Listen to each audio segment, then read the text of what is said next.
UFC Fight Night 224 takeaways. Despite some criticism about the event being too long, there were a few valuable highlights from the evening, including Paul Craig going down to the middleweight division, Molly "Meatball" McCann losing 2 fights in a row, Nathaniel Wood being 3-0 since moving up to featherweight, and Tom Aspinall returning to action in spectacular fashion. Tom Aspinall returned to action after a year layoff due to injury in his fight with Curtis Blades. And the fighter picked up a quick victory over Marcin Tybura that took only 73 seconds for a first-round TKO. In his Octagon interview, Aspinall made his plans moving forward very clear. He wants the winner of Cyril Gane and Sergey Spivak at UFC Paris main event in September. After that, he wants his dream fight with Jon Jones. That sounds great in theory, but of course there are a lot of obstacles in front of the fighter's plan. The major obstacle being Jones still having a fight scheduled in November against a very dangerous Stipe Miocic. And even assuming Jones will defeat Miocic, the champion has been eluding retirement after this bout. Perhaps Aspinall will be able to lure Jones away from retirement, but it's really hard to know how things are going to pan out. What do you think? Are Aspinall's plans realistic? Do you think he will be a UFC heavyweight champion one day? Paul Craig dropped a middleweight for the first time in his career. And the transition was very gratifying for the Scottish fighter, introducing him to the 185-pound division in the best way possible. Craig finished middleweight standout Andre Muniz with a second-round TKO. His fighting style is very unique and effective, and many people think it will cause a lot of problems in the middleweight division. In his UFC Fight Night 224 post-fight news conference, Craig mentioned he is not done at light heavyweight.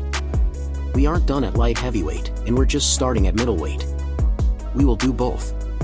It's where the fights are. If the fights are at light heavyweight, then we'll take it." As long as he's going to be a middleweight, Craig is looking for the biggest fights possible. As a middleweight? "I kind of like Bo Nickal as a fight," Craig said. "Nobody wants to fight him. But then if he takes me down, he better be good at passing guard, because I'm very good at retaining guard." What do you think? Do you like the Bo Nickal call out? Or who do you think should Craig fight next? Molly McCann lost her co-main event fight at UFC London in the first round via armbar. It's her second loss in a row by submission, and this time probably stung the fighter a bit more because the event was in her home country. In the beginning of the round, Meatball tried to impose her while on the feet. But Stoliarenko had a different plan, keeping her distance and staying out of danger. Stoliarenko eventually found the opportunity to level change and take McCann to the ground. In the scramble, Meatball left her arm exposed, and Stoliarenko capitalized, making the fan-favorite tap due to an armbar submission. One of the most popular female fighters in the UFC, McCann spent the vast majority of her career at 125 pounds. On an Instagram post after her second loss in a row, McCann has shared she has set her sights on the 115-pound weight division.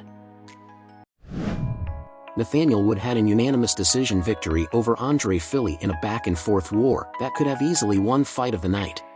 And Andre Fili was vocal about the decision, because he thinks he was robbed by the judges at UFC Fight Night 224.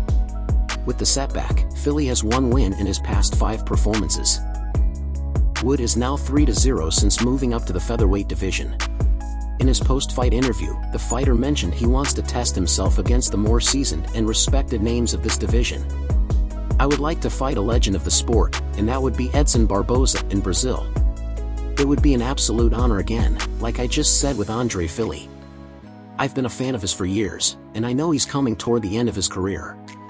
For me, someone like the Korean Zombie, that would be something special. I would like to get one of the legends before they kind of retire from the sport or go on decline." What do you think about the Edson Barboza call-out? Do you have any other names in mind for Wood? UFC Fight Night 224 wasn't quite the sensation it usually takes place in London.